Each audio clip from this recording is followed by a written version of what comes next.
लाडकी बहीण योजना आणि लाडकी बहीण योजनेच्या मे महिन्याचा हप्ता महिलांच्या खात्यावरती कधी येणार? 1 ते 10 तारखेच्या आत वितरण होणार. मग आज 9 तारीख आहे. वितरणाबाबतचा GR का आला नाही किंवा हप्त्याचे पैसे आमच्या खात्यावरती कधी जमा होणार आहेत? त्यासोबतच या महिन्यामध्ये म्हणजे अर्थातच मे महिन्याच्या हप्त्यामध्ये देखील काही महिलांची नावं कमी केली जाणार का? असे विविध प्रश्न लाडकी बहीण योजनेच्या निमित्ताने राज्यातील सर्व महिला विचारत आहेत. कारण लाडकी बहीण योजनेमध्ये मागील काही महिन्यांपासून आपण पाहतोय की विविध प्रकारचे बदल होत आहेत.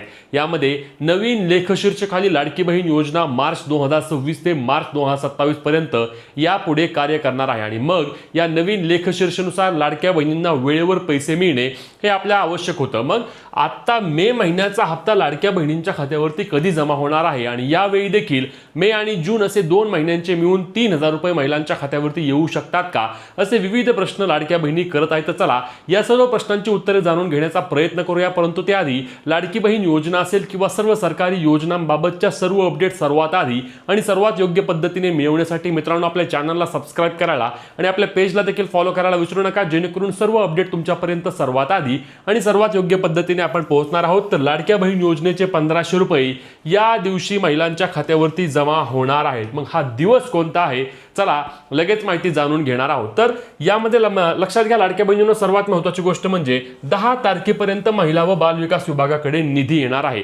हा निधी येणार कुठून? मग तर लक्षात घ्या, ज्यावेळी लाडकी बहीण योजनेची आपण आता ई-KYC केली होती, त्या ई-KYC करताना आपल्याला तुमचा जातीचा प्रवर्ग जो आहे तो प्रवर्ग निवडायला सांगितला होता. मग यामध्ये तुम्ही जनरल किंवा सर्वसाधारण आहात का, किंवा तुम्ही OBC आहात का, तुम्ही SC आहात का, ST आहात, जो काही तुमचा प्रवर्ग आहे तो प्रवर्ग तुम्हाला निवडायला सांगितला होता. हा प्रवर्ग निवडायला सांगण्यामागे काय उद्देश होता? आता लक्षात घ्या, या नवीन लेखशीर्षानुसार महिला ज्या प्रवर्गातील आहे, मग महिला ओपन मधील आहे की महिला SC आहे, ST आहे, त्या प्रवर्गासाठी सरकारच्या वतीने जो निधी दिला जातो त्या निधीतूनच लाडकी बहीण योजनेचे पैसे द्यायचे अशा पद्धतीचा निर्णय घेतला गेला आहे. म्हणूनच आता जी महिला ज्या प्रवर्गातील असेल त्या प्रवर्गाने 10 तारखेच्या आधी म्हणजे 1 ते 10 तारखेच्या आधी लाडकी बहीण योजनेचा निधी वितरित करण्यासाठी महिला व बालविकास विभागाला निधी द्यायचा.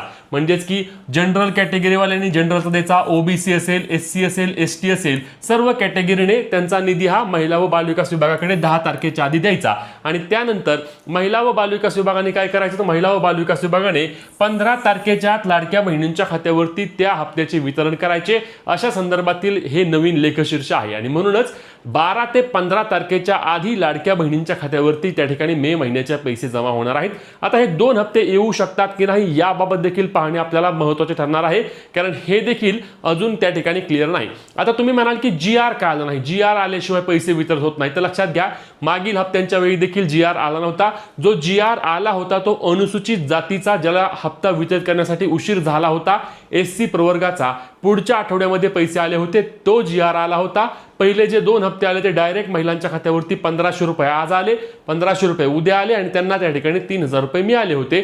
त्याच पद्धतीने यावेळी देखील GR न येता डायरेक्ट महिलांच्या खात्यावरती 12 ते 15च्या दरम्यान योजनेच्या हप्त्याचे वितरण होणार आहे. आणि त्यासोबतच ज्या लाडक्या बहिणींना मागील महिन्यामध्ये 3000 रुपये आले होते, म्हणजेच की मार्च आणि एप्रिल महिन्याचे पैसे ज्या लाभार्थ्यांना ज्या लाडक्या बहिणींना मिळाले आहेत त्याच लाडक्या बहिणींना त्या ठिकाणी आता जून महिन्याअंतर्गत वितरित होणारे मे महिन्याचे 1500 रुपये मिळणार आहेत. पण आता मे आणि जून हे 2 महिन्यांचे पैसे एकत्रित येऊ शकतात का हे पाहणे देखील महत्त्वाचे ठरणार आहे.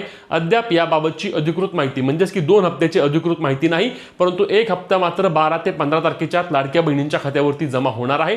आणि त्यामुळेच ज्या लाडक्या बहिणींना 3000 रुपये आले होते त्यांना आता हे 1500 रुपये मिळणार आहेत. नवीन ई-KYC बाबत किंवा ज्या महिला अपात्र झाल्या आहेत त्यांच्याबाबतची कोणतीही अधिकृत अपडेट अजूनही समोर आली नाही. तुम्हाला लाडकी बहीण योजनेअंतर्गत आतापर्यंत किती पैसे मिळाले आहेत नक्की कमेंट करून सांगा. आणि तुमचे जे काही प्रश्न असतील ते देखील कमेंटच्या माध्यमातून विचारायला, व्हिडिओ शेअर करायला आणि पुढील सर्व अपडेटसाठी आपल्या पेजला फॉलो आणि चॅनलला सबस्क्राइब करायला विसरू नका. जय महाराष्ट्र.